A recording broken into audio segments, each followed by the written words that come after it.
yo digo que están muchísimo más vigentes y que esas 12 tribus de Judá montaron hoy en día lo que se llama el Consejo de los 12 Sabios y que esas descendencias son representadas por un integrante de esa familia y el integrante debe ser hombre. Esta escena que ya era oculta o que estaba como un poco clandestina, no era como tan conocida por los medios, pues sí se vuelve algo mucho más abierto al público, empiezan como a documentar todo ese proceso del Consejo de los 12 Sabios, de la organización judía, del Jewish Congress. Después de todo lo que yo he investigado, no es solo para que el creador tenga el dominio, así como él quiere tener el dominio de este plano material, siento que hay otras fuerzas desde la oscuridad que también quieren tener el dominio del plano material. Y me di cuenta que el Antiguo Testamento de la Biblia es copiado de un libro Anunnaki, ¿sí? Existe mucha maldad, existen muchas cosas también hacia ellos, y ahí vamos como desequilibrando la balanza. Entonces, cuando tú dices que el reloj del juicio final, ¿qué es el reloj del juicio final? Es un artefacto que Dios nos dejó.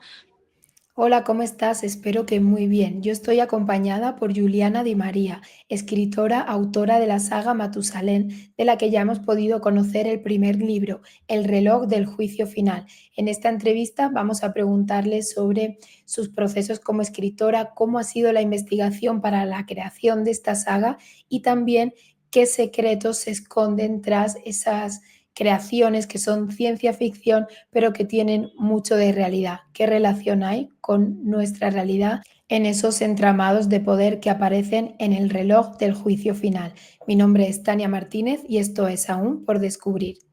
El significado de descubrir es lo contrario a encubrir, que está encubierto en nosotros mismos y en el mundo que nos cuentan, el miedo en todas sus formas y cómo afecta a nuestra manera de tomar decisiones, que se distorsiona y encubre en el camino a descubrir y descubrirnos.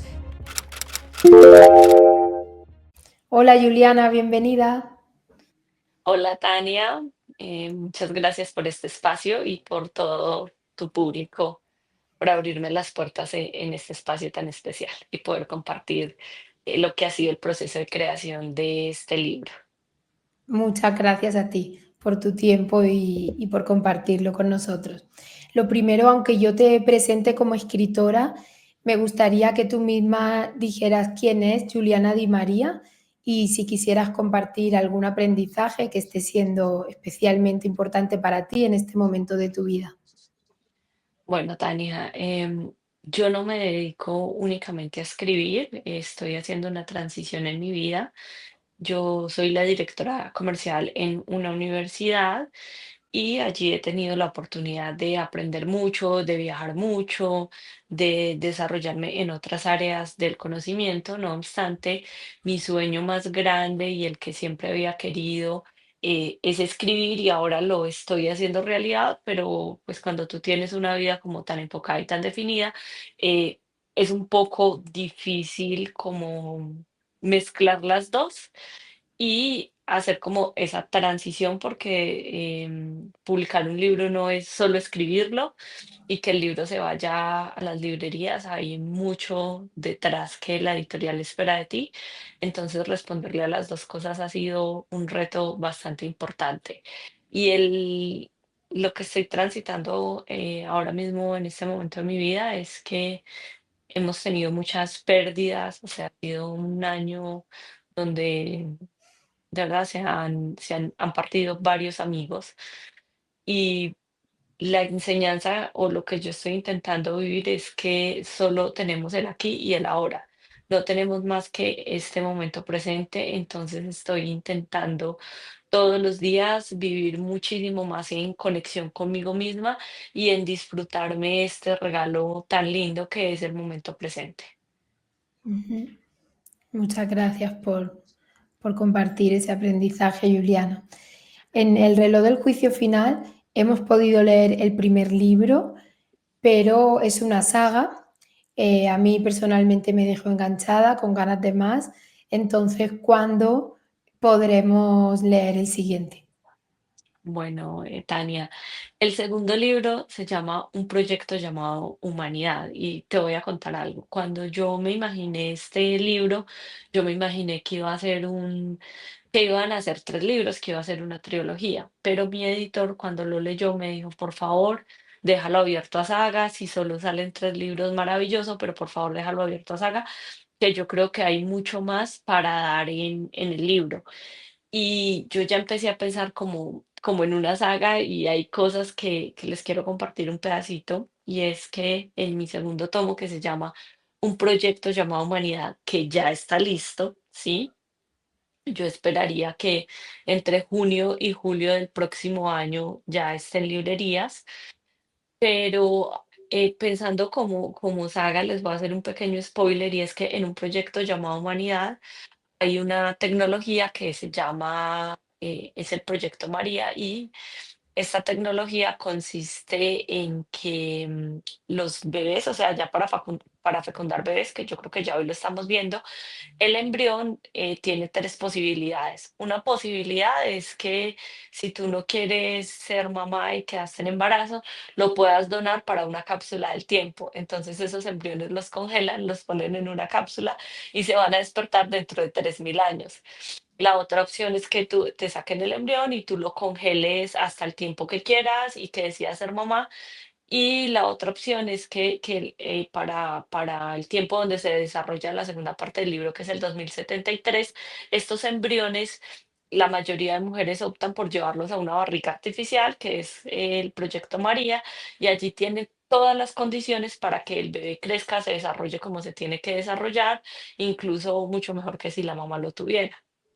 Entonces, cuando yo te digo que pienso en ya como en una saga, es que cuando estaba escribiendo esto del Proyecto María, dije: ok, estos embriones los voy a poner para que se puedan despertar por allá en el 3014, y de hecho ya tengo en mis notas una notica que se llama Simulación 3014, que seguramente va a ser un libro de esta saga cuando esos embriones despierten.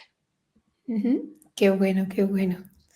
Pues entonces ya con más ganas todavía de leerlo y de qué va todo eso. Em, y antes de entrar en algunas preguntas relacionadas con el primero, con el reloj del juicio final, que seguro que más gente que lo ha leído puede tener dudas, ¿no? Sobre de dónde sacas ciertas ideas. Antes de eso, me gustaría que compartieras cómo ha sido tu investigación para crear esta saga, si ya sabías tú de qué querías hablar desde el principio o si investigando sobre varias cosas que te interesan lo fuiste desarrollando. Bueno, Tania, acá me voy a extender un poco como para que ustedes también puedan comprender un poco más cómo ha sido todo este proceso. Yo tengo 36 años y desde que yo tengo conciencia, siempre estoy creando historias. En el jardín, yo crecí en un pueblo que se llama Pensilvania Caldas, y el clima es bastante frío. Entonces, como tipo 4 de la tarde, ya todo se empieza a llenar de neblina, pero es que a una distancia de menos de 1 metro y tú no te ves con la otra persona. Entonces es un fenómeno muy lindo, no sé si todavía pasa, pero en ese tiempo pasaba mucho y se encapotaba todo con una neblina espectacular. Yo me metía tanto, o sea, yo no tenía 5 años y esto lo recuerdo muchísimo. Yo me metía tanto como en la historia que yo decía, el cielo se está cayendo, ¿sí? Entonces las nubes ya están bajando y ya están llegando, y después se va a caer el cielo. Y yo cogía a todos los niños, o sea, solo había uno que no me hacía caso, pero los cogía a todos y los ponía en el corredor y les contaba que el cielo se iba a caer, y yo me metía en la película y les contaba la historia. Entonces, siempre estuvo en mí crear historias. Posterior, pues entro a la escuela, empiezo a tener como contacto con todo el tema de los libros. No, sabes que no era como mucho, a mí en la escuela como tal, no me ponían tanto a leer, no recuerdo como que me hubieran puesto a leer un libro así específicamente, sino que eran textos educativos. Y en los concursos que hacían de cuento, pues una vez la profesora me dijo que yo no podía ganar, que porque a mí el cuento me lo habían hecho en la casa. Y yo ese día, o sea, yo realmente, cuando a mí me decían eso, me sentía muy orgullosa, y me acuerdo, eso fue en cuarto de primaria, y me acuerdo que en quinto dije, voy a crear un cuento pendejo, o sea, en mi conciencia, y dije, voy a crear un cuento como, ay, de esto que les pueden gustar a los profesores, entonces que una familia, de donde se va y conocen unos delfines y no sé qué, bueno, ahí sí me gané el concurso de cuento, pero yo, o sea, con 10 años tenía conciencia de que yo podía crear otras cosas. Tuve la fortuna de tener que yo creo que también eso determina mucho en la vida de una persona. Yo tuve una excelente profesora de literatura cuando entré al bachillerato en Colombia. Yo sé que en España funciona diferente. En España el bachillerato es como una preparatoria en Estados Unidos, pero nosotros cuando empezamos el sexto grado, pues a eso le llamamos bachillerato en Colombia. Y cuando yo entro a ese sexto grado, tuve una profesora de literatura espectacular y ella ahí pues sí fue contacto con los libros y fue leer todo el tiempo. Y el primer libro, pues, del que yo tengo conciencia que me leí fue Aventuras de un niño de la calle. Y ese libro para mí es muy especial porque yo abrí ese libro, o sea, a nosotros nos dieron la opción de leer varios libros y yo leí, o sea, era como para escoger entre Aventuras de un niño de la calle, Un marido para mamá y El diablo de la botella. O sea, esto fue un suceso de hace muchos años, pero lo tengo muy presente en mi vida con todo el tema de la publicación porque creo que esas cosas son determinantes en la vida de una persona. Y yo había escogido El diablo de la botella, pero un compañero, la profesora nos preguntó que cómo íbamos y un compañero narró las dos primeras páginas de Aventuras de un niño de la calle, y yo recuerdo que yo ya había leído El diablo de la botella. Fue un libro que sí me gustó, pero yo pedí que me compraran ese libro de Aventuras de un niño de la calle. Yo lo cogí y me lo leí en una sentada. Y yo dije, wow, o sea, tuve como conciencia de que esto a mí me va a empezar a gustar y me metí mucho en el tema. Entonces nos ponían a hacer cuentos, nos ponían a hacer cosas y ahí pude como crear mucho. ¿Qué pasa? Que todas esas voces que tú tienes a tu alrededor te empiezan a decir que tú no puedes, que lastimosamente pues en Colombia el tema de la escritura lo ven como algo de lo que tú no puedes vivir, ¿sí? El arte en estos países que están en desarrollo, pues es algo complicado porque hay otras necesidades y la gente espera mucho más de ti, y la forma de ser exitoso o como ellos determinan que tú eres exitoso es que hagas otra carrera que a sus ojos, pues eh, puede ser que genere más dinero y a eso ellos le pueden llamar éxito. Entonces yo terminé estudiando derecho y cuando ya estaba en mi último año, empecé con una crisis impresionante porque yo decía, yo quiero escribir, y pues todas mis compañeras me decían, pero ¿cómo así que quieres escribir? O sea, estamos terminando, a nosotros nos daban, yo alcancé a estudiar por años, entonces eran solo 3 cortes de parciales al año, y al final, cuando teníamos un corte de parcial que compilaba todo lo del año, o sea, si tú perdías ese parcial, perdías todo el año. Entonces, cuando sucede eso, yo tengo una crisis muy grande y dije, no, yo quiero escribir. ¿Qué venía haciendo como en ese último semestre? Yo venía escribiendo como poemitas, como cuenticos, como cositas como muy pequeñas, pero volví a conectar muchísimo con toda esa parte de mi vida que era la escritura y la literatura, sobre todo. Entonces, pasó todo ese suceso y a nosotros nos dan como un mes para estudiar para esos exámenes. Yo me voy a estudiar y allí yo tuve una crisis súper fuerte porque yo decía, yo quiero escribir, pero no es, Tania, como que yo hubiera tenido contacto con una editorial, que conociera a un editor, que conociera a un escritor. No, o sea, yo estaba completamente lejos de ese medio, de lo que es escribir, o sea, no tenía absolutamente nada, pero era un deseo, o sea, era una cosa dentro de mí que era mucho más fuerte que yo, ¿sí? O sea, era un deseo, eran unas ganas de escribir impresionantes, de contar una historia.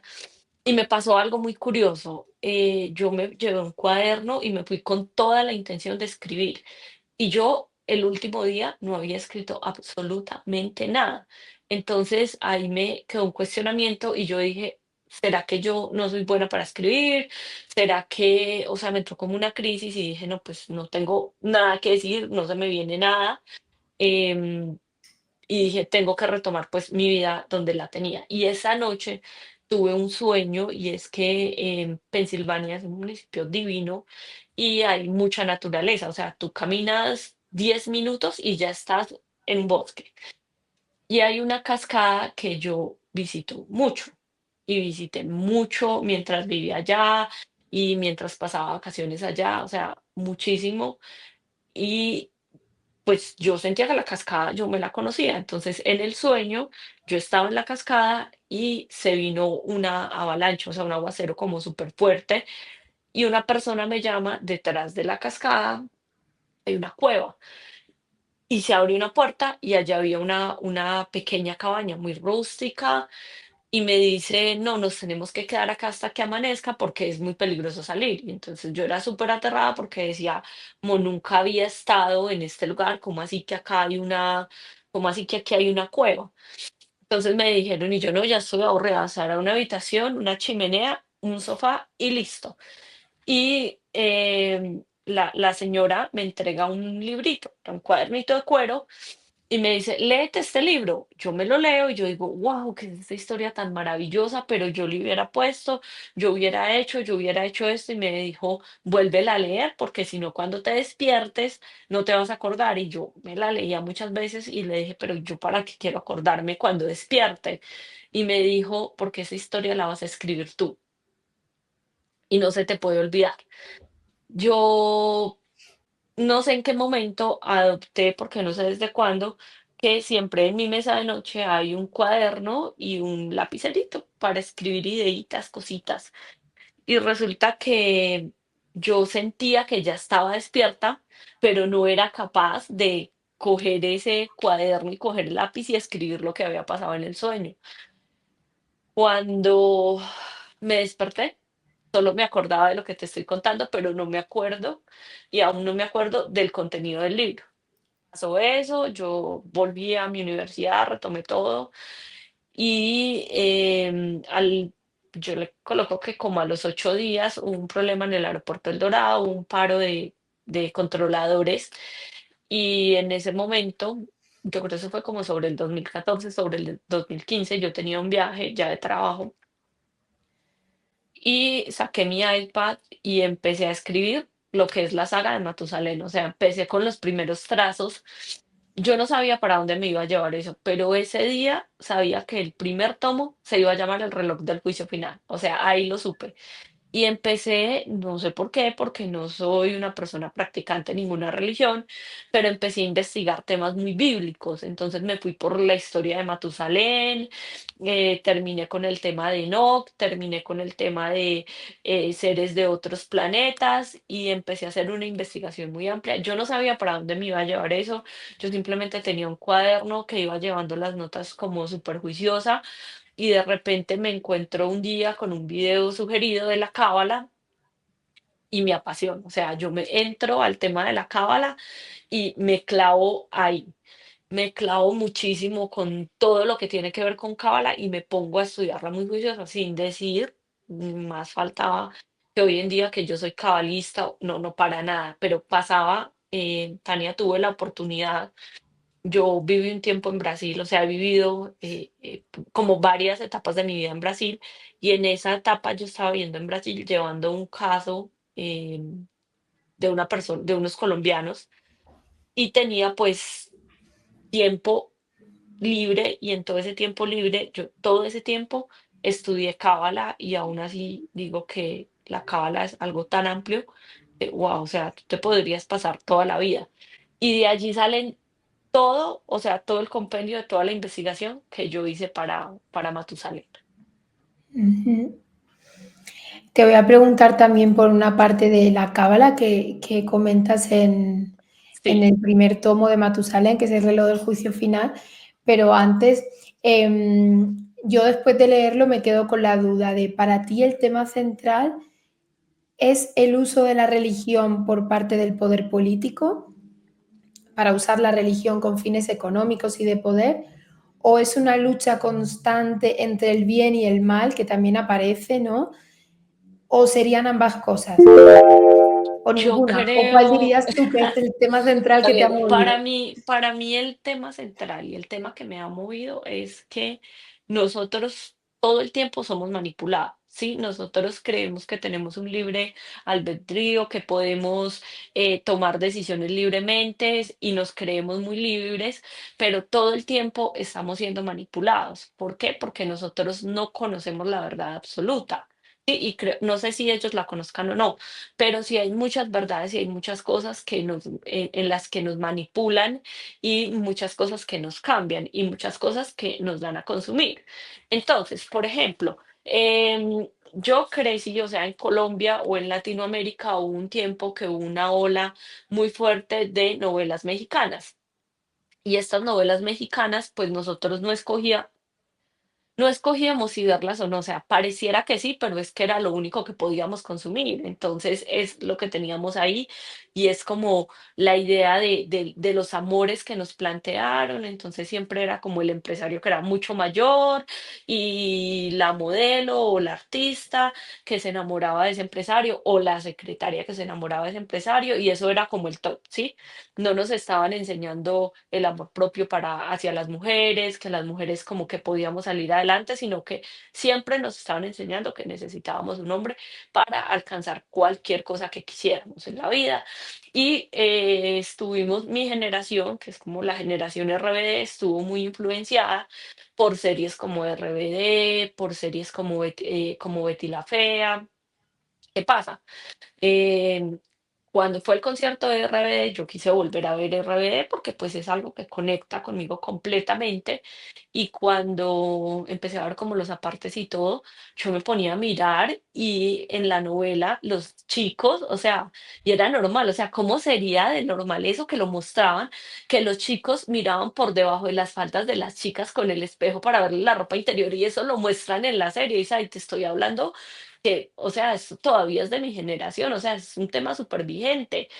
Y lo mostraban como algo súper normal y o sea, el maltrato de los hombres a las mujeres y el poco respeto de las ideas de las mujeres en ese momento, o sea, cómo se menospreciaba, ¿no? Como que Mía, tú eres linda, entonces ella es hueca, ella no tiene sentimientos y todo lo que se mostraba. Y vuelvo a un ejemplo que yo creo que este ejemplo también es muy conocido a nivel mundial y es el tema de Betty la Fea.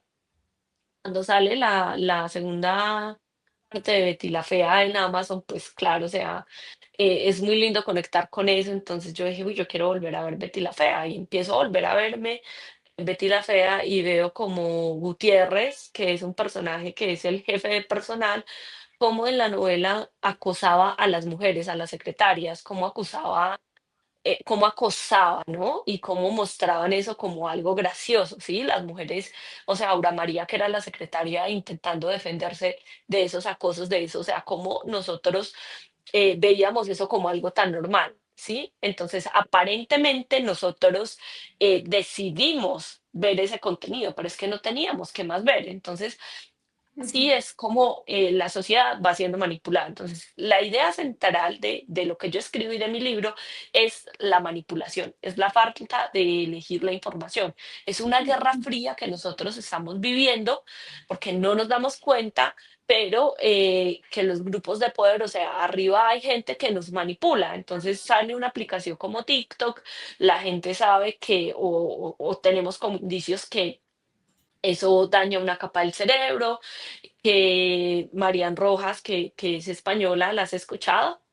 Sí, claro, la Marian psiquiatra, Rojas está sí. dando los primeros pasos y dice, venga, esto es dañino, esto es importante, Ujú. tenemos que tener cuidado porque si tú empiezas así a scrollear, hay una capa del cerebro que se daña, que es la que permite que tú puedas estar concentrado en una actividad y día a día, o sea, ya esta generación que es muy de TikTok, la generación de chicos que están entre los 10 y 15 años más o menos, pues no tienen ni siquiera la concentración para verse una película, para ver una serie en el televisor, porque necesitan la sensación de scrollear y el tema va mucho más allá y es que cuando están scrolleando en estos videos que son súper rápidos, tienen que dividir la pantalla porque aún así tienen que dividir la pantalla porque no aguantan ver un solo contenido, entonces necesitan ir viendo varias cosas y eso es mm, supremamente dañino. Entonces, más que yo te diga que es la religión, que es el poder, que es todo, es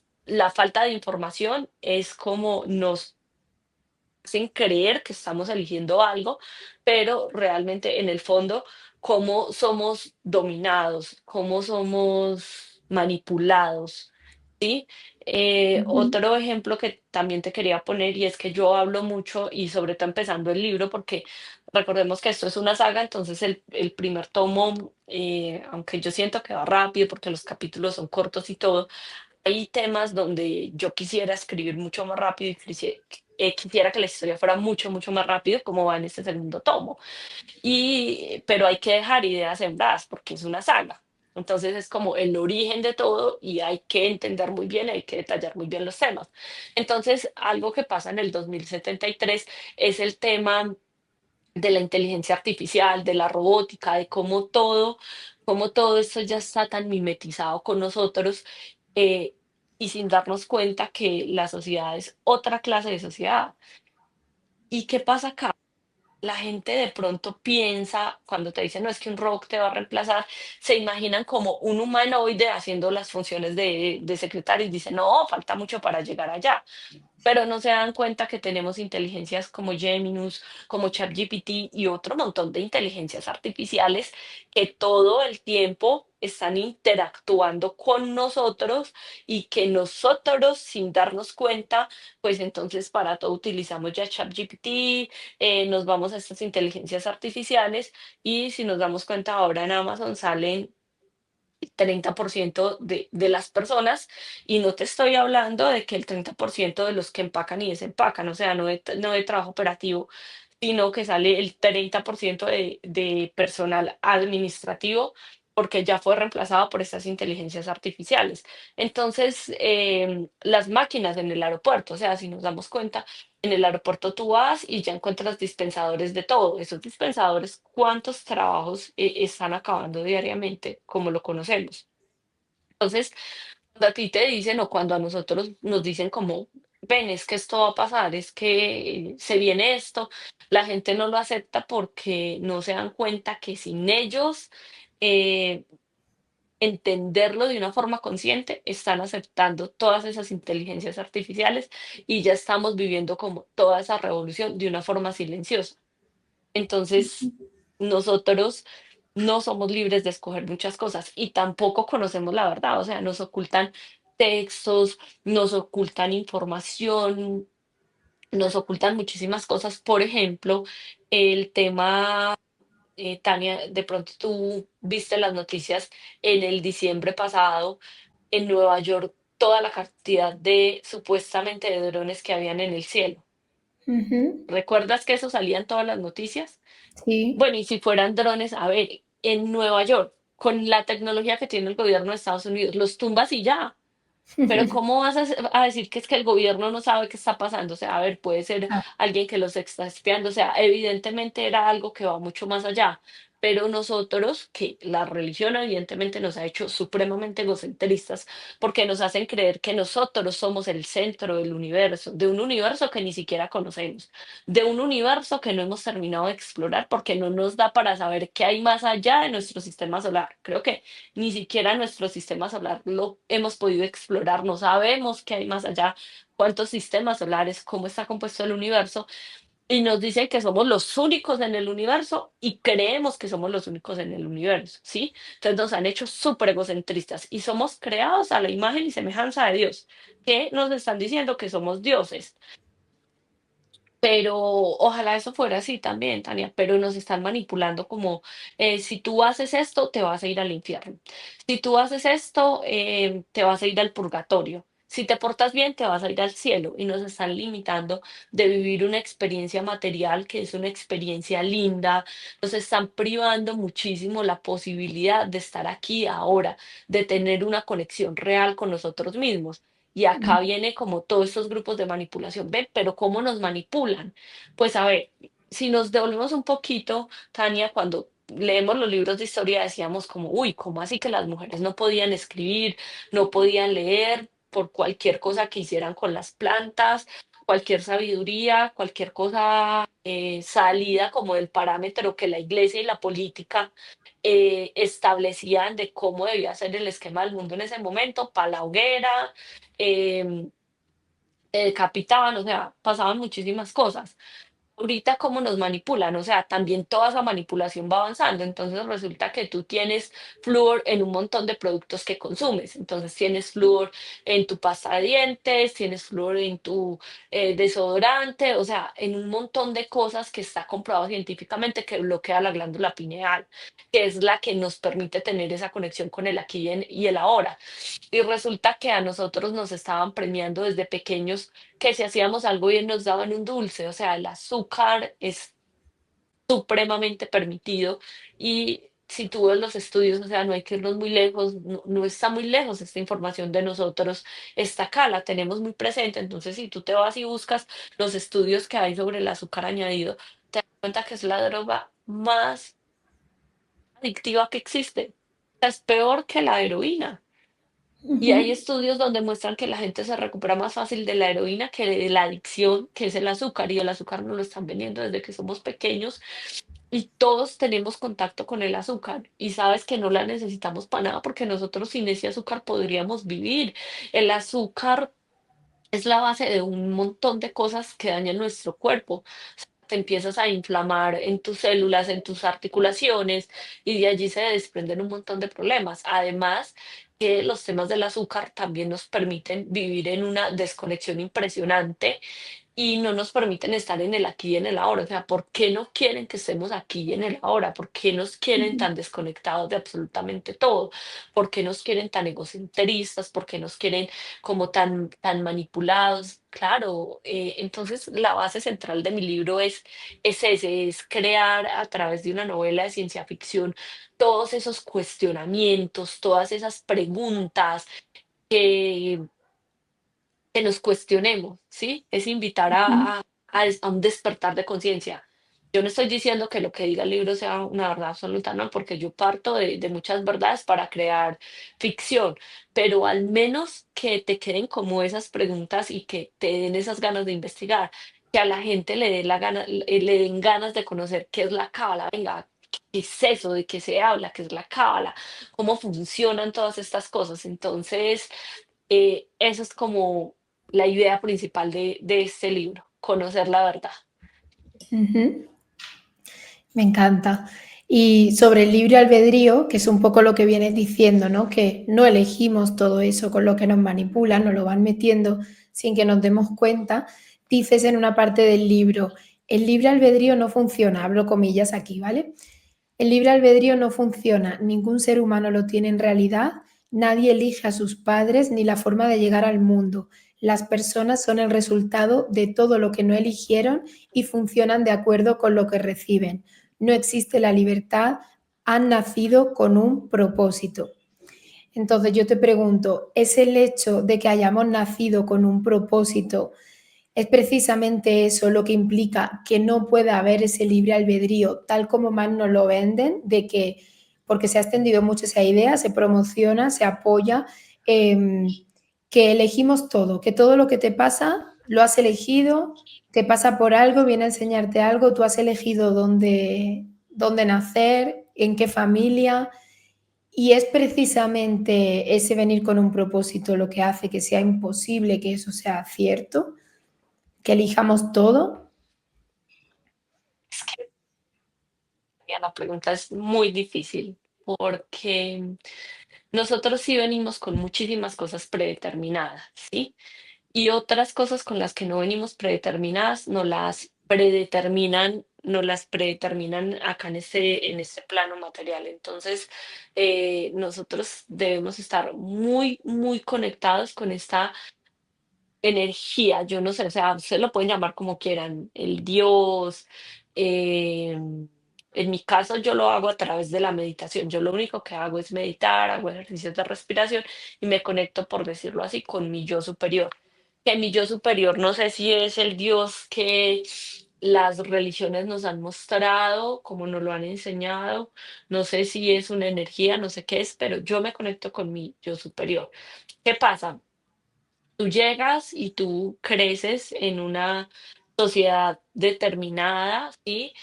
Y eso depende mucho de lo que tú vas a hacer en la vida, ¿sabes? O sea, la mayoría de las cosas dependen de dónde tú naces, de cómo te eduquen y de lo que aprendas en esos primeros años de tu vida, de esas bases que te den. ¿Que puedes romper el molde? Sí, puedes romper el molde. ¿Cómo se puede romper el molde? Conectándose con ese yo superior que te estoy contando. Se puede romper el molde de muchas formas. Pero cuando tú te conectas, o sea, cuando, por ejemplo, en mi caso, yo crecí rodeada en una sociedad donde me decían que no podía escribir, que ni se me ocurriera, porque no era, o sea, porque para ser exitoso ahí se necesitaba demasiado y por alguna razón, aunque yo era supremamente buena con todo lo que hacía, se decía que no iba a poder. Y por alguna razón dentro de mi ser, en lo más profundo, yo sabía que yo iba a escribir, porque es que es algo que estuvo presente todo el tiempo, o sea, en mi vida, desde que yo era muy pequeña todo el tiempo yo sabía que yo iba a escribir, que yo iba a crear historias. Yo lo expresaba abiertamente, yo decía que yo iba a ser escritora, o sea, aún teniendo un trabajo como el que ellos llamaban de éxito, ¿no? Según los parámetros pues que nos habían establecido, yo encajaba perfecto en esos parámetros y aún así, porque es que es duro la transición que yo estoy haciendo porque tienes que sacar el tiempo para investigar, tienes que sacar el tiempo para crear, tienes que sacar el tiempo para promocionar, para eventos, para muchísimas cosas. Y es casi que volver a empezar en un mundo que es completamente desconocido para mí. Pero dentro de mí hay una pasión, hay una llama, Tania, o sea, que yo no te lo puedo explicar, que yo necesito escribir, o sea, yo necesito sentarme y contar esas historias. Y no me es complicado el tema de escribir, pero yo necesito sentarme a crear, yo necesito sentarme a investigar. O sea, hoy en día soy mucho más consciente de eso, sobre todo porque pues tengo una editorial que es el Grupo Planeta, que me han apoyado demasiado, que me han abierto las puertas a muchísimas cosas. También tengo obviamente una responsabilidad, pero, o sea, es un deseo que yo no te puedo explicar, porque sería muy fácil para mí y muy cómodo decirte, ven, me quedo con mi vida como está, porque si yo cierro los ojos a nivel general, pues estoy viviendo la vida que quiero, ¿no? No estoy encerrada en una oficina, porque no soporto estar encerrada en un mismo lugar. Soy una persona que fácilmente puede viajar 6 o 7 veces a la semana, ¿sí? Que puedo tener 1 o 2 viajes internacionales al mes y que todas las semanas viajo. Entonces, no estoy quieta, estoy viviendo lo que quería, estoy haciéndolo en el ámbito que quería, me estoy desempeñando, pero aún así, o sea, mi deseo, mi pasión, o sea, yo no te lo puedo explicar, lo tengo por dentro, pues es escribir. Y en esa pasión y en eso que estoy haciendo ahora, pues debo encontrar los espacios, debo sacar los espacios y debo escribir, o sea, no porque ya nadie me lo está diciendo, o sea, yo ya tengo 36 años, estoy casada, tengo mi vida, digamos que resuelta en muchos aspectos, pero aún así tengo esta pasión tan grande que puede contra mí.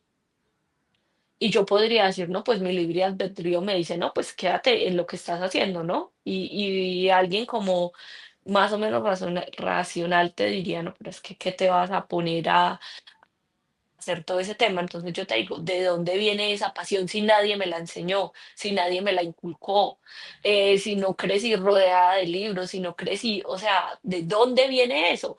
Y también me pongo a mirar muchos casos, Tania, tú has visto de pronto en Alienígenas Ancestrales, que es una serie que me gusta muchísimo, daban el caso de una persona que, es que no me acuerdo el nombre, pero ella tenía como 5 años y la llevan a un museo en Inglaterra.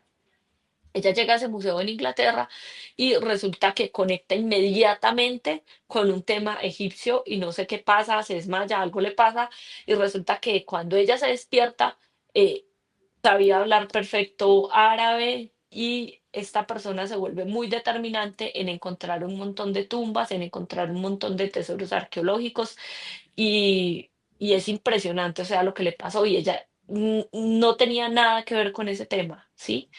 Entonces, ella ve eso y como que fue, pucha, o sea, se conecta inmediatamente con algo. Entonces, yo creo que nosotros sí venimos predeterminados y fuera de que venimos predeterminados desde arriba con algo que nos gusta, con una pasión y que tenemos que conectarnos con ese yo superior para entender qué es lo que nos gusta y para tener la fuerza, porque hay mucha gente, Tania, que sabe lo que le gusta, que sabe lo que vinieron a hacer, pero por miedo a todo lo que nos tienen enmarcados en esta sociedad, no lo hacen, ¿sí?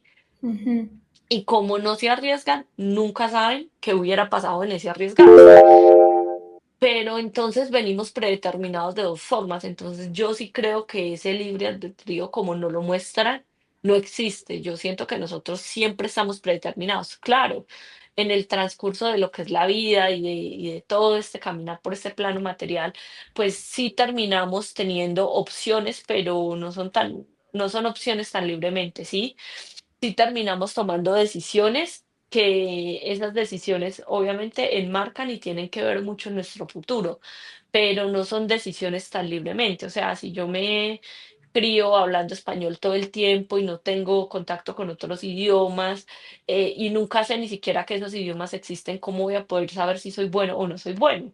Que es lo que le pasa a muchas personas. Entonces, yo creo que sí el tema del libre albedrío no existe y no es como nos lo han mostrado. ujú. En una parte del libro escribes, hablando de la cábala, y abro comillas de nuevo, la cábala es mucho más que el mapa del alma, es una explicación de por qué existimos en este plano material. ¿Esto es algo que tú has descubierto como una verdad al estar aprendiendo cábala? Uf, mira, de las primeras cosas que tú aprendes en la cábala es que te dicen que cuando tú escuchas la palabra cábala o tienes contacto con la cábala, es porque de alguna forma tu alma está conectada para el tema de la cábala. O sea, decir que yo sé de cábala o sea, sería algo muy egocentrista de mi parte porque no es así. Aunque la he estudiado demasiado, es tan grande. Hay gente que lleva toda la vida estudiándola y todavía no la termina de comprender. Es algo tan grande, es algo tan bello, es algo tan significativo que decir que uno sabe de cábala, pues sería, o sea, sería faltarle al respeto a toda esta gente que se dedica a esos estudios de forma profesional. Pero una de las cosas que rápidamente yo aprendí es que en la Cábala nos dicen que Dios creó el plano material para tener control sobre este plano físico, ¿sí? Entonces la Cábala es algo muy bonito, entonces acá yo les quería mostrar yo cómo lo hago, entonces yo acá tengo, de pronto tú después puedes acercar más, en el Sí. libro, en el libro, o sea, la idea principal del libro es que Gabriel Bonastruc, que es un científico y ese científico tiene o sea, pero un científico de alto nivel. Y ese científico de muy alto nivel, pues venía como de una formación judía sin ser un judío practicante, en lo absoluto.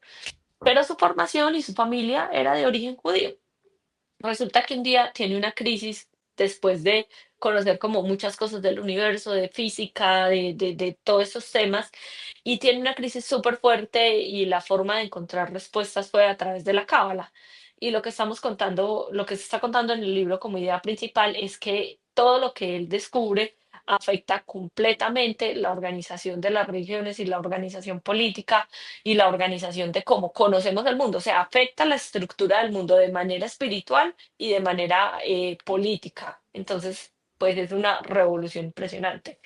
Entonces, ¿qué pasa? La cábala nos muestra, para entenderla como a grandes rasgos, nos muestra cuatro mundos, ¿sí? Y en el último está el plano material, que es el plano, entonces viene como cómo se van creando las cosas. Y después, cuando tú profundizas un poco más, viene lo que conocemos como el árbol de la vida, que son las 10 sefirot, y nos dicen que cada uno de nosotros, pues nuestro alma, o sea, yo diría, o sea, para mí, y una de las cosas que yo puedo concluir, Tania, y lo digo de una forma muy chévere, porque yo lo hablo desde la ficción, ¿sí? Ya cada quien, pues, va, investiga, yo quiero sembrar como todas esas dudas para que ustedes vayan y saquen sus propias conclusiones. Pero como yo estoy escribiendo ficción, yo lo puedo decir desde la ficción. ¿Qué pasa? Que para mí el mapa de la cábala es el mapa del alma. es el ADN energético del alma. Entonces, tu alma pasa por todo un proceso de creación de 10 cefiros para llegar a este plano material. Y tu alma coge un poquito de todas esas energías y llega acá al plano material. Entonces, cuando tú no conoces tu ADN, cuando tú conoces más bien, cuando tú conoces tu ADN y conoces tu historia, pues tú sabes que eres propensa de pronto a tener enfermedades como diabetes o como artritis, entonces sabes que te tienes que cuidar del azúcar, que te tienes que cuidar de hacer ciertas cosas, porque pues vas a ser propenso a eso, pero si lo conoces, porque si no lo conoces, pues un día despiertas con una enfermedad y ya la tienes y pues va a ser muy difícil salir de ahí. Pero si tú la puedes prevenir, pues mucho mejor. Lo mismo pasa con todo este proceso del alma. Si tú conoces cuál de esas energías tienes predominante y cuál tienes de forma más débil, pues conoces toda tu estructura energética y vas a estar, uno, vas a estar más conectado con el aquí y con el ahora, ¿sí? Y dos, pues vas a saber también cuáles son esos puntos débiles que están en todo este tema del ADN. Y cuando tú sabes cuáles son esos puntos débiles, pues puedes trabajar en fortalecerlos y obviamente tu paso por este plano físico pues va a tener muchísimo más sentido, ¿sí? Le vas a dar mucho más sentido al aquí y a la ahora y vas a estar mucho más consciente. ¿Qué pasó en todo ese proceso de investigación, Tania? Que resulta que en uno de los procesos de formación, yo acá como que les voy a mostrar un poquito, este sería como de acá para arriba, sería como lo que nos muestran como el mapa de la cábala. Entonces, ¿qué Ujú. pasa? Que en uno de estos circulitos dice que ahí se crea el mal, ¿sí? Y entonces el mal es algo que se crea por allá, o sea, las energías negativas, todo.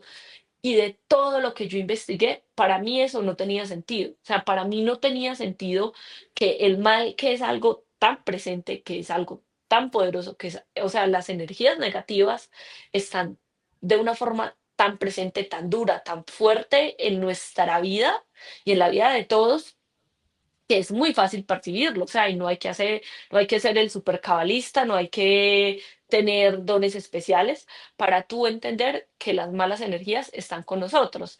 Entonces, por ejemplo, Tania, ¿te ha pasado que tú entras a un lugar y tú dices, uy, no, no, no, no, o sea, como que ya me quiero ir, como que sientes que la energía está un poco pesada? ¿Has Ujú. sentido alguna vez eso? ¿O Sí. conoces a alguien y dices como, uy, no, no, esta persona no, no conecto, qué pereza? Ujú. Sí, en lugares Bueno, con personas, sí. Notas lugares, esa personas. parasitación, ¿no? Que también lo podemos entender como una parasitación de Sí, claro, allí vienen muchas más cosas. Entonces, ¿qué ujú, pasa cuando tú sientes eso? O sea, eso es presente, eso es real. Ya nos vamos un poquito más. Hay estudios donde muestran que tú coges un papel y el papel está liso, le miden la energía y la energía de ese, o sea, la vibración es espectacular y está en una vibración alta, pero cuando lo arrugas inmediatamente, la vibración baja impresionantemente. Y melodías, ¿sí? Hay melodías donde tú dices, y está comprobado científicamente que estas melodías le hacen muy bien a todas nuestras células, a todo nuestro ADN, a todos nuestros órganos, porque son melodías de alta vibración. Cuando tú tienes esas, cuando tú te sientas solo a escuchar y simplemente te dejas llevar sin que nada te interrumpa, eso tiene un efecto sobre tu cuerpo físico. O sea, el tema de las energías es algo real, ¿sí? ujú, Y hay algo muy bonito para entender un poquito de Cábala de una forma sencilla, y es que el mayor enemigo de la cábala, como lo muestra el mayor enemigo de nosotros en este plano físico, es el ego. O sea, el ego es algo que nosotros todo el tiempo tenemos que combatir. Entonces, ¿qué pasa con ese tema? ¿Qué pasa con ese tema del ego? Es una energía que se apodera de nosotros y somos propicios a esa mala energía, a esos aspectos negativos. Pero también de alguna forma podemos elegir tener esos aspectos positivos en nuestra vida. Y una cosa de la cábala es que para entender cómo funciona, ellos nos dicen que las energías negativas, las energías positivas, es como intentar sintonizar una emisora, ¿sí? Cuando tú la tienes mal sintonizada, escuchas por allá el zzzz y un poquito de la música, pero escuchas más el zzzz. Cuando tú te conectas con tu yo superior, cuando tú te conectas con todas esas energías, cuando tu cuerpo vibra con tu mente y tienes como toda esa conciencia, tú puedes sintonizar bien esa frecuencia y escuchar lo que tú dices como que, uy, yo tengo este presentimiento, ¿sí? O como que tú decías, uy, yo presentía que esto iba a pasar. Yo sabía que esto iba a pasar. Yo sabía que con esta persona no. O yo sabía que por este lado sí. O yo sabía y tenía como la intuición de que con esta persona sí. O por ejemplo, uy, no, yo desde que conocí sabía que con esa persona me iba a ir mal, pero aún así decidí seguir. Cuando tú estás en sintonía, escuchas muy bien esa voz que nos muestra la cábala. ¿Qué pasa? Que el tema de la energía negativa, la cábala no lo presenta de una forma mucho más fuerte. La energía negativa está duro en nuestra vida, o sea, ya es una voz mucho más fuerte. Entonces tú dices, pero si de 10 sefiros que tenemos, solo una está con ese tema como de estas energías, no tenía como mucha lógica para mí. Y desde la ficción decidí crear la teoría de los mundos inferiores, que es tan importante Ujú. como la teoría de los mundos superiores. ¿Y qué pasa? Que tú llegas a una parte donde dice que es el plano material y el plano material está en la parte de arriba por los mundos superiores y en la parte de abajo todo lo mismo que tienen los mundos superiores está así en la parte de abajo, pero con los mundos inferiores. Y yo siento que este plano material, después de todo lo que yo he investigado, no es solo para que el creador tenga el dominio, así como él quiere tener el dominio de este plano material, siento que hay otras fuerzas desde la oscuridad que también quieren tener el dominio del plano material. Y entonces es una constante por intentar tener equilibrado todas las energías en el mundo. Entonces ya vienen cosas desde la ficción que yo las creo, Tania, pero que igual yo siento que son así. Entonces yo digo, por ejemplo, la categorización de los ángeles, ¿sí? Yo los ángeles los caracterizo en dos, en el ejército celestial, que es lo que nosotros normalmente conocemos como los ángeles, y yo digo que para ser ángel hay que tener lo que nosotros conocemos como el aura. Para tú ser un ángel o un ser celestial, pues tu energía empieza siendo, tu aura empieza siendo blanca y se empieza a ver acá desde el plexo solar. Cuando esa energía blanca empieza a crecer, empieza como la categoría de estos seres celestiales que se empieza como a abrir desde acá. ¿Qué pasa con todas estas energías o con todas estas cosas que nosotros vamos sintiendo? O que ellos van sintiendo, que cuando ellos llegan como a una misión o vienen a este plano material, al chocar con esa energía, pues se ve como si tuvieran alas, ¿sí? Eso es lo que yo considero que son los ángeles y así es como el ejército celestial dentro del libro. Pero los verdaderos ángeles en este plano material que están ayudándonos a equilibrar como toda la energía de este plano son los animales, ¿sí? Y ellos son los que realmente pueden convertir como esa energía negativa en positiva, son como unos polos, son como los ángeles como el regalo, pues, que Dios nos dejó acá en este plano material. Y obviamente, pues, existe mucha maldad, existen muchas cosas también hacia ellos, y ahí vamos como desequilibrando la balanza. Entonces, cuando tú dices que el reloj del juicio final, ¿qué es el reloj del juicio final? Es un artefacto que Dios nos dejó cuando fue el diluvio universal, como muchas cosas que nos tienen a nosotros ocultas, ¿no? Como el Arca de la Alianza, como muchos objetos increíbles, y lo que hace el reloj del juicio final es que mide cómo está la energía en este plano material respecto a los mundos superiores y respecto a los mundos inferiores. Entonces, bueno, hay mucho más de Cábala y me podría quedar acá explicando de una forma mucho más maravillosa. Hay una cosa que quiero aclarar, Tania, y es que me dicen, ay, no practicas ninguna religión, no eres católica, no eres, no sé, "Ay, pero entonces ahora te metiste en la cábala". No, la cábala no es una religión. Ujú.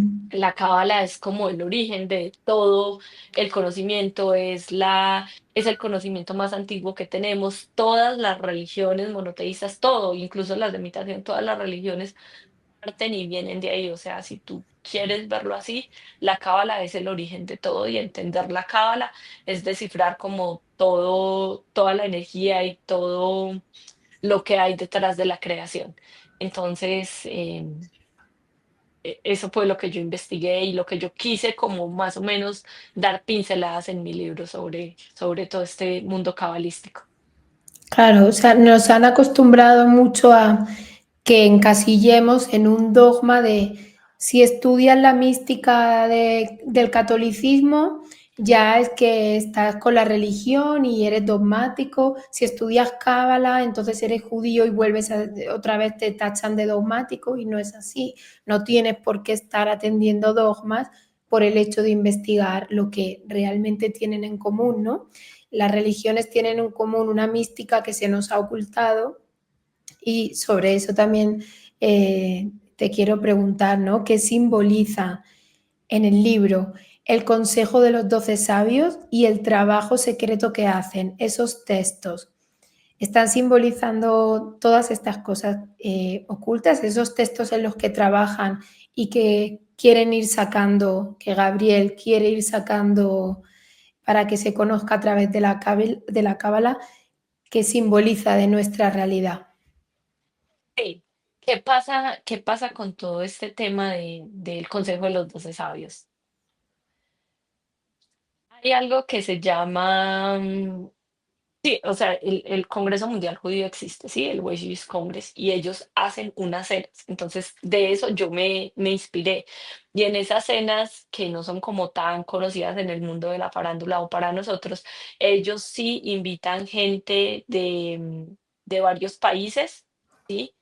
Y ellos sí los ubican estratégicamente, invitan ministros, invitan presidente, de acuerdo a que no lo sé, pero yo alguna vez tuve la oportunidad de tener, no fui, no me estaban invitando a mí, claramente, pero sí tuve la oportunidad de tener dos de estas invitaciones en mis manos, que eran unos cupos que le estaban dando al gobierno de Colombia y a unas personas específicamente para unos temas que los querían sentados en una mesa, específicamente con un grupo de judíos.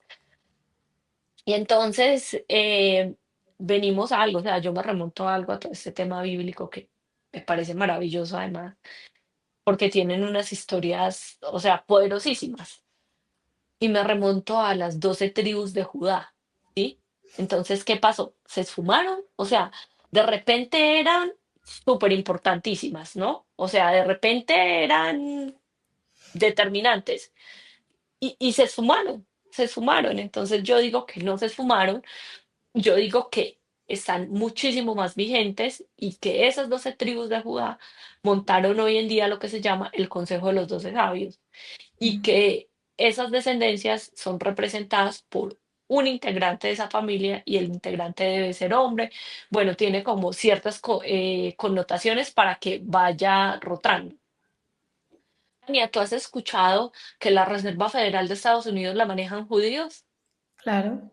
¿Has escuchado que los bancos más importantes y que todo el dinero y que todo lo manejan judíos? Ujú. Y las ¿Dónde familias, están?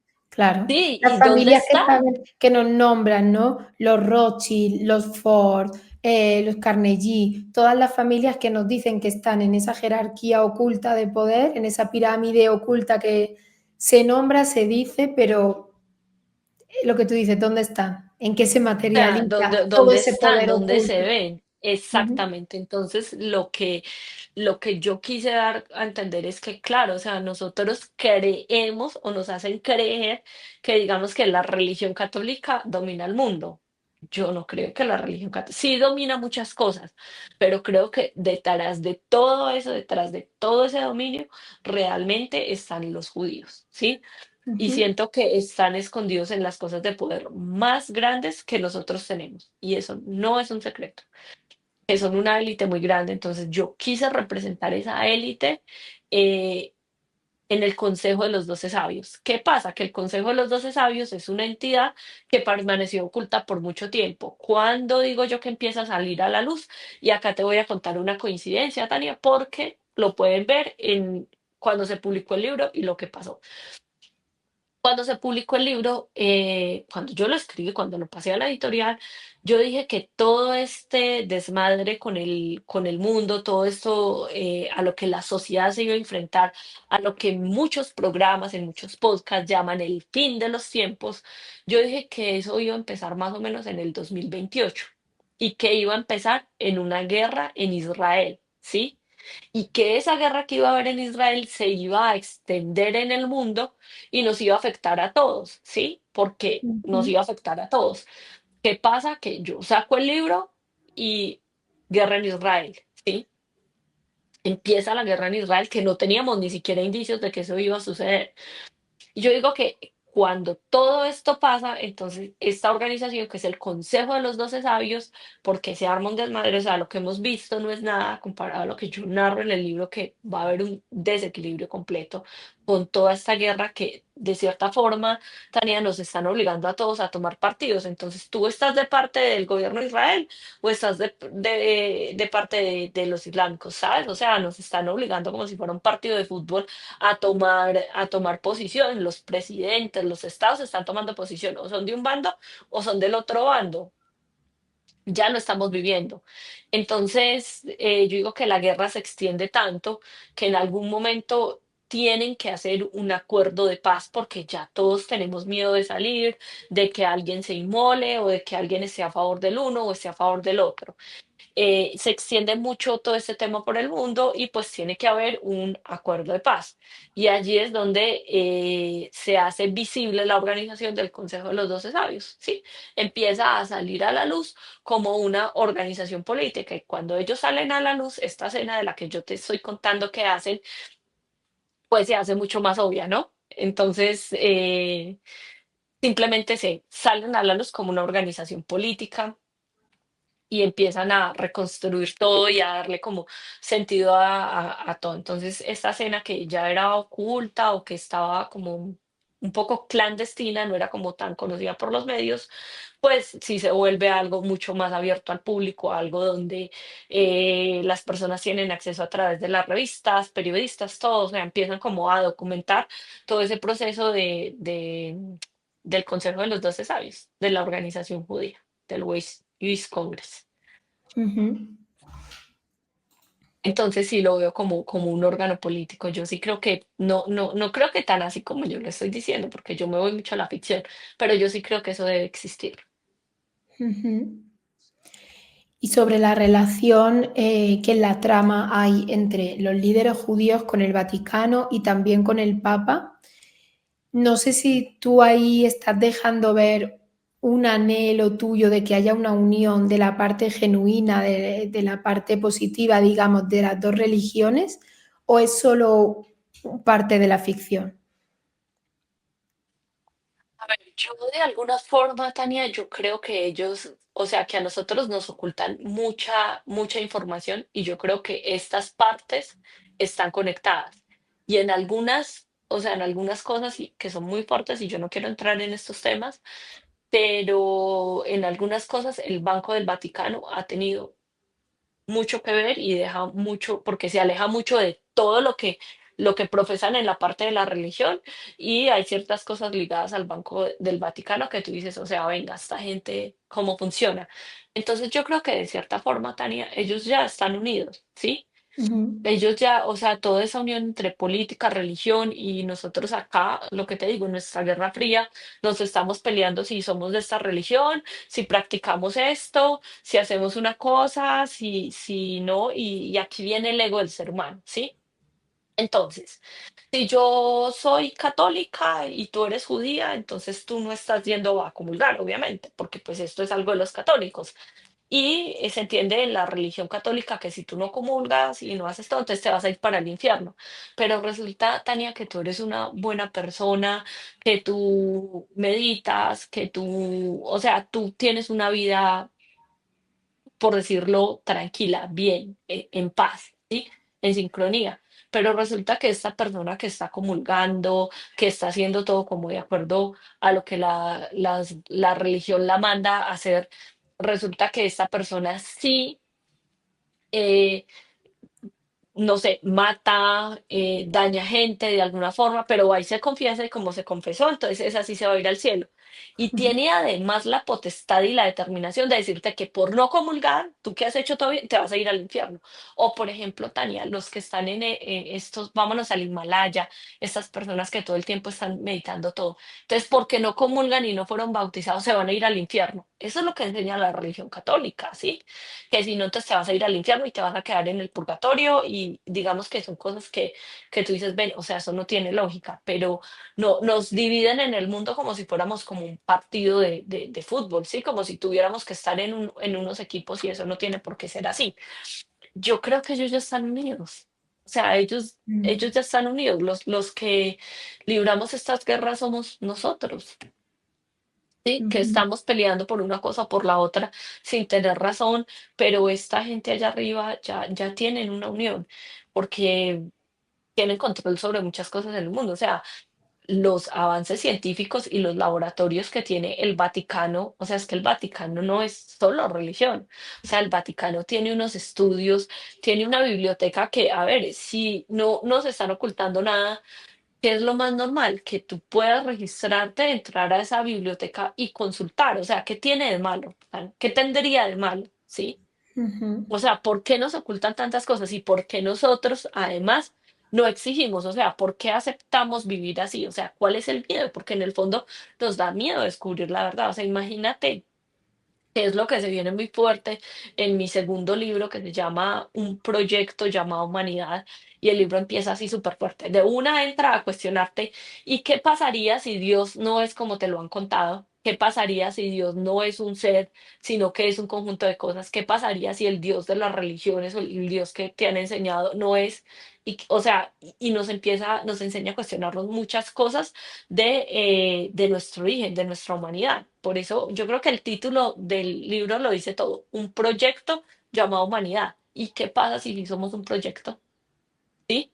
claro. Y entonces nos empiezan a ocultar muchas cosas, pero entonces mira, resulta que el Vaticano ya se entiende con muchas cosas con el gobierno de Estados Unidos para temas de ufología, de seres de otros de otros planetas, de saber si somos los únicos o no somos los únicos. Entonces ellos ya se entienden sobre muchísimas cosas. Y en nosotros, mucha gente nos intenta poner esa verdad ahí, pero no, decidimos no creer en eso porque, ¿por qué? Porque queremos creer en otras cosas. Entonces, ¿y por qué nosotros, si nos están poniendo como la verdad acá y nosotros decidimos creer en otras cosas, pues ahí viene un poco lo del libre albedrío, Tania, porque siempre nos han enseñado a creer en el infierno, a creer en Dios, a creer en el purgatorio, a creer en un montón de cosas y nos encasillan, o sea, nos encasillan en eso que te pueden mostrar la verdad, te pueden mostrar las pruebas, pero siempre vas a escoger una explicación que sea lógica para lo que tú puedes entender, porque si en tu, un ejemplo, los seres humanos hasta hace no me acuerdo cuántos años, pero no podíamos ver el color azul, ¿sabes? Ujú, Y quién sabe cuántos más colores, digamos que hoy en día no podemos percibir y de pronto más adelante sí. Pero por ejemplo, si yo antiguamente no sabía que esto era un libro, pues no sé, o sea, lo describía con otras cosas. Entonces el ser humano pues tampoco es que pueda describir como muchísimas cosas que no conoce, ¿sí? Que no conoce. O sea, ujú. tendría que tener la mente muy abierta y nos van encasillando siempre como a eso, nos van llevando. Entonces ahí tiene que ver mucho el libre albedrío. Por eso también lo pongo así en el libro.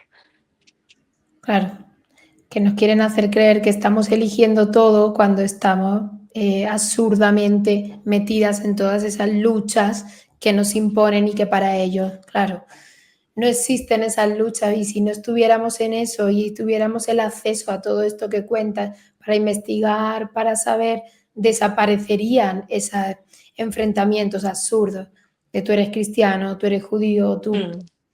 Ujú, O también desaparecería la forma en la que haces. O sea, cuánta gente, o sea, no sé, perdón, pero elige irse para una iglesia, a rezar, a arrollarse a todo, en vez de estar disfrutándose, no sé, el paisaje, la conexión con la naturaleza, abrazar un árbol, qué sé yo, disfrutarse, vivir el aquí y el ahora. Creo que muchas cosas cambiarían. ¿Por qué lo hacen así? No sé, siento que También muchas personas me cuestionan y me dicen, uy, Julián, ¿y qué tal que eso no existiera? O sea, ¿qué tal que la gente no le tuviera como ese temor a Dios, como que no creyera que si hacen algo mal se van a ir para el infierno, o que si hacen algo bien se van a ir para el cielo? Entonces, si no existiera eso, pues el mundo estaría peor. Pues no lo sé, no lo sé. Pero que nos ocultan y que nos dominan, eso sí es una realidad. O sea, Claro, el resto no lo sé por qué, no sé por qué lo hacen. Pero también yo creo, Tania, que todos tenemos derecho a saber cuál es la realidad. O sea, por ejemplo, el primer libro, yo cuando estaba haciendo toda mi investigación, me di cuenta que el Antiguo Testamento de la Biblia es copiado de un libro Anunnaki, ¿sí? ujú, Por ejemplo, el canon bíblico, o sea, los evangelios apócrifos, donde está la historia de la vida de Jesús, la historia real de la vida de Jesús. O sea, ¿qué pasa? Lo sacaron del canon bíblico. ¿Y sabes qué? Esos evangelios, o sea, eso es mucho más, o sea, son mucho más antiguos. El de Felipe, perdón, el de Felipe es mucho más antiguo que ujú, los evangelios que están en el compendio de la Biblia. ¿Sí? Entonces, claro, ¿quién decidió que tiene que ir ahí, que no tiene que ir ahí? Porque las enseñanzas de Jesús y el poder de la energía y lo que cuentan de la vida de Jesús ahí es impresionante. Entonces, mira una contradicción de la iglesia. La iglesia dice que pues que esos evangelios, o sea, el mero hecho de decir que son apócrifos, ya están diciendo como que son de dudosa procedencia, ¿cierto? ajá, Pero la historia que la religión católica profesa de María, de la Madre de Jesús, viene de un evangelio apócrifo, porque no está en el canon bíblico, ¿sí? Todo eso, pero cogen el pedacito que les interesa. Entonces, mira que para unas cosas sí, pero para otras cosas no. Y claro, Tania, o sea, lo que cuentan de la vida de Jesús en los evangelios apócrifos es muy fuerte. O sea, muy, muy, muy fuerte porque, a ver, es un Dios en la tierra. Eso está claro. O sea, Jesús fue una persona muy, muy, muy especial y eso no está en discusión. Pero uno de los apartes de esos evangelios apócrifos cuentan la vida del niño Jesús. Y en la vida del niño Jesús, él salió a jugar y había como un amiguito que lo molestaba mucho. O sea, él estaba haciendo como algo en un río, si mal no recuerdo, y el amiguito llegó y le destruyó todo y él le tiró como una maldición y lo mató. ¿Sí? ujú, Entonces se vienen todos los padres de la comunidad como a reclamarle a María y a José que mira, y José le tenía miedo. O sea, José le tenía ujú. miedo a Jesús y manda a María y le dice, vaya y habla con él y dígale que, porque ya habían como varios sucesos donde la comunidad pues se iba y les reclamaba y le tenía miedo. Y él se va y de una patada lo resucita. ¿Sí? O sea, pero es un niño y lo que te digo es que eso tiene mucho más lógica porque es una persona con poderes y pues obviamente es una persona con unos poderes supremamente especiales que está viviendo una experiencia material, ¿sí? Y que pues obviamente como todas las almas que venimos a este plano físico, pues tenemos que pasar por un proceso. Para mí eso tiene mucho más lógica que todo lo que nos han contado, que era paz, que era amor. No, no, no, él tenía que aprender a regular esos poderes y un niño con poderes haría eso, Tania. Yo creo que sí, claro que sí, porque está Claro, aprendiendo a tener esa conexión, está aprendiendo a controlar. Entonces, sucesos como esos están en los evangelios apócrifos de la vida de Jesús y obviamente pues nos quieren como apartar de todo ese conocimiento y muchas, muchas, muchas más cosas, ¿sí? O sea, acá nos podríamos quedar como infinitamente hablando un solo capítulo de todos estos textos apócrifos. Entonces, mira, que es mucha información la que a nosotros nos están negando, ¿sí? O sea, la ujú, que le están diciendo a la gente, no, no lea eso porque no, no lo puedes leer, o sea, porque no, la iglesia te prohíbe que leas eso. Por ejemplo, el caso de un español que yo amo, o sea, últimamente estoy más obsesionada con él que de costumbre, que es JJ Benítez. ujú.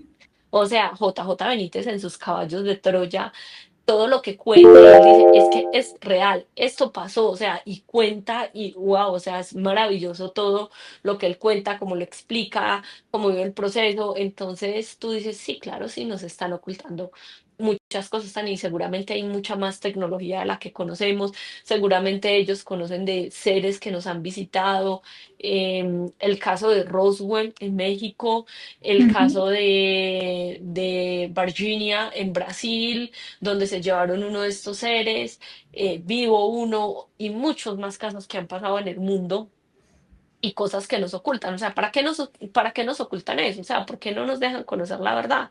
Porque, no sé, o sea, se dañaría el sistema social, Claro. dejaríamos de ser manipulados, o sea, no sé, no sé, pero evidentemente estamos en medio de una guerra fría y sí somos manipulados. Ujú. Justo sobre estos casos era algo que te quería preguntar, que tú nos sitúas en el libro, en el 2028, que dentro del libro eso ya es pasado, el año 2028, y hablas de la producción de alimentos sintéticos, también de apariciones cada vez más frecuentes de naves extraterrestres, y ya como algo que ha dejado de ser una rareza para 2028. ¿Es algo que estás viendo cerca ya que vayamos a normalizar pronto y por eso lo nombras así? Uf, Tania, a ver, es que yo siento que ya está pasando. O sea, siento que me fui muy allá, porque claro, yo empiezo decir que en el 2028 empezamos a vivir lo que sería el fin de los tiempos, como los Ujú, conocemos. Eso no quiere decir que sea el fin del mundo, no, es el fin de una era como nos la han mostrado, como en su momento fue la revolución industrial cuando empezó, sí, es el fin de una era y nos estamos abriendo a muchas otras cosas. O sea, la estructura del mundo va cambiando.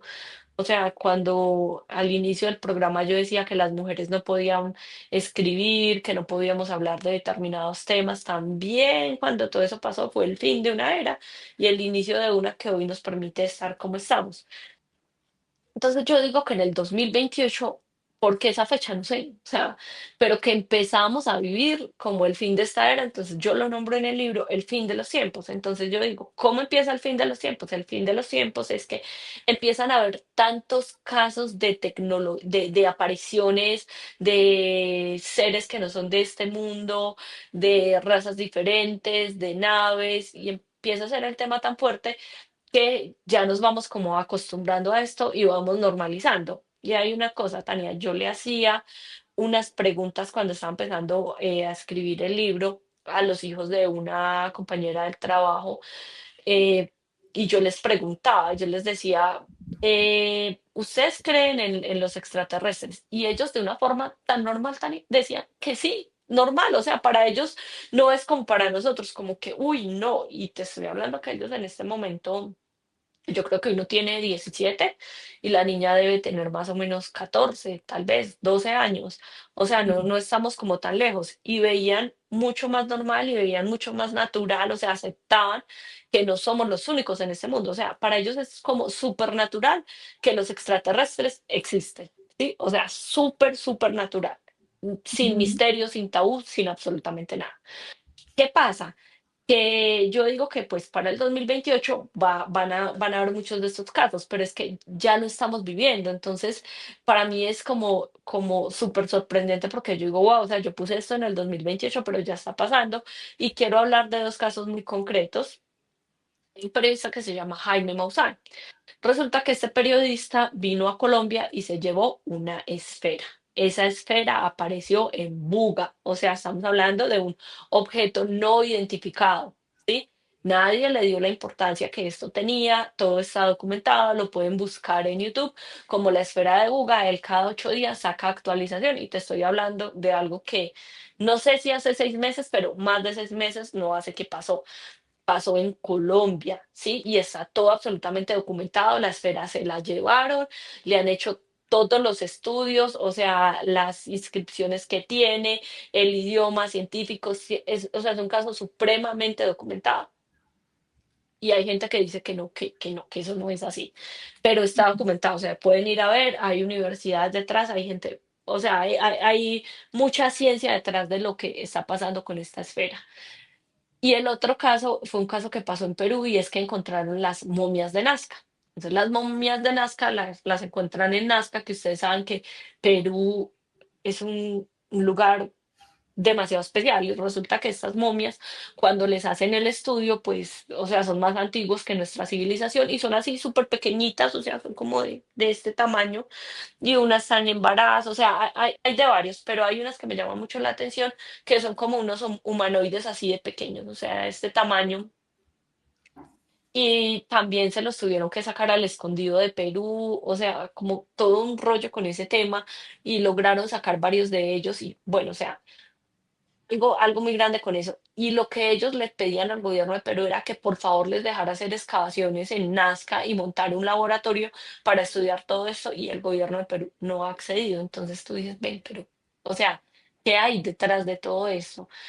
Y son casos que son, o sea, son muy reales, que está en la evidencia, que por fin no los tiene un gobierno ocultos, que no nos estamos imaginando qué pasó, no, no, que hay universidades, que hay científicos que nos están documentando a través de YouTube qué está pasando y que nosotros podemos buscarlos. Entonces yo creo de alguna forma que eso ya lo estamos viviendo. Y respecto a lo que tú dices de la comida sintética, pues yo digo que en el 2073 uno de los problemas que más va a tener en su salud física del ser humano es el problema de que como estamos, como están recibiendo tanta comida sintética, pues obviamente eso empieza a deteriorar sus órganos de una forma impresionante.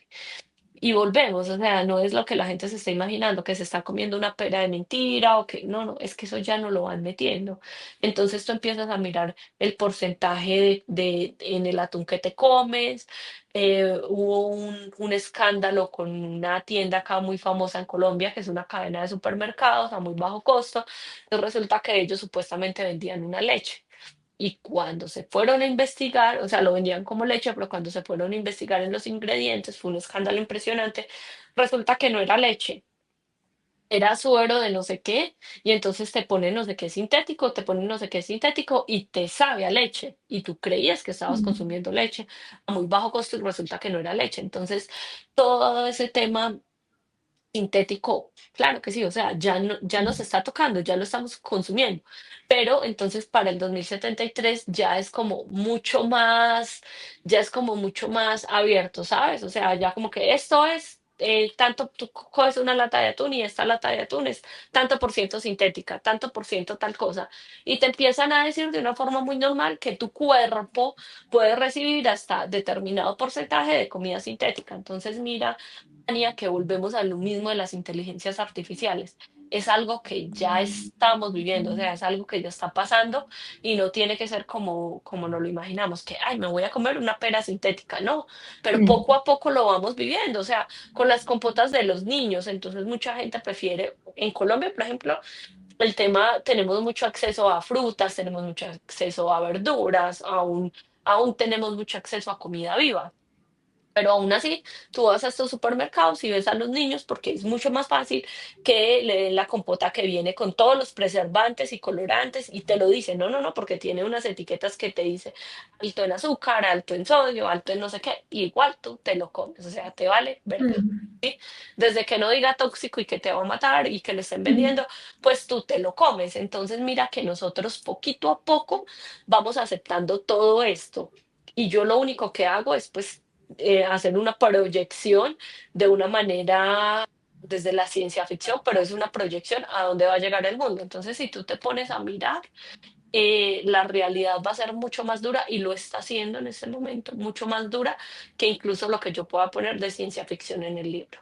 Por ejemplo, el alcohol, sin irnos más lejos, ¿cómo promociona? Sabemos que el alcohol es súper perjudicial para el cuerpo y da igual porque nos hacen los anuncios, cuánto se anuncia socializar de la mano del alcohol. Y es Tania. Pero Tania, te voy a decir una cosa, a ti te están diciendo en la cajetilla que es malo, que todo, ¿cierto?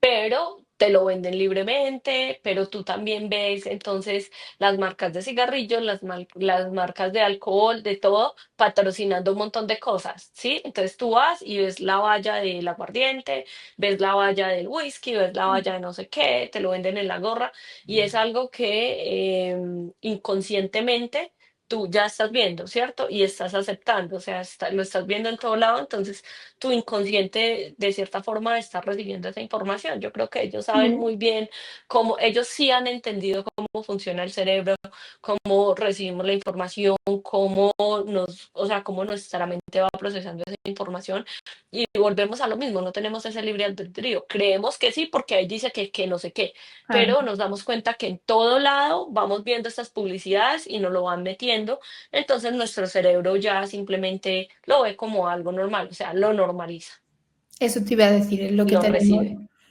es lo que tenemos normalizado. Y sí, y si las personas en vez de salir a socializar tanto, a beber, se quedaran estudiando todos esos textos que tú invitas de alguna manera en el libro de, y hay unas cosas que nos ocultan, pues no funcionaríamos Así es, tal como funcionamos. así es. Así que, bueno, Juliana, muchísimas gracias por todo lo que has compartido. Creo que da para pensar mucho, para ahondar mucho a quien quiera, a quien pueda, porque más bien no a quien pueda salir un poco de todas esas normas normalizadas y adentrarse un poquito más. Yo invito a todo el que le despierte un poco interés todo esto a que compre el libro, el primero, El reloj del juicio final, y de ahí ya van a querer los siguientes seguro. Bueno, gracias a ti, Tania, gracias a las personas que nos escuchan, que llegaron hasta el final. Em, si se quieren dar una oportunidad de cuestionarse, de despertar y de ver qué hay más allá de lo que nos han enseñado, pues las puertas están abiertas para que me lean. Si no y se quieren quedar así, entonces ni me lean porque hay una cosa tan y es que una vez tú despiertas, ya no puedes volver a cerrar los ojos. Ese Sí. es el problema del despertar de conciencia.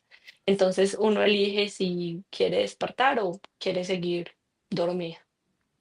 Sí, como una frase que dice una profesora mía, uno no sabe hasta que sabe.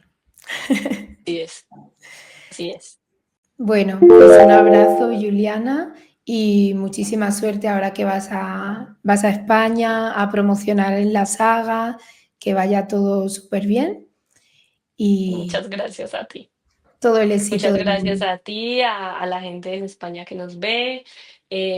España es un país que me ha abierto muchísimo, muchísimo las puertas y bueno, pronto ya estaría ya en una promoción con toda mi actitud. Muchas gracias a todos. Gracias a ti, Juliana.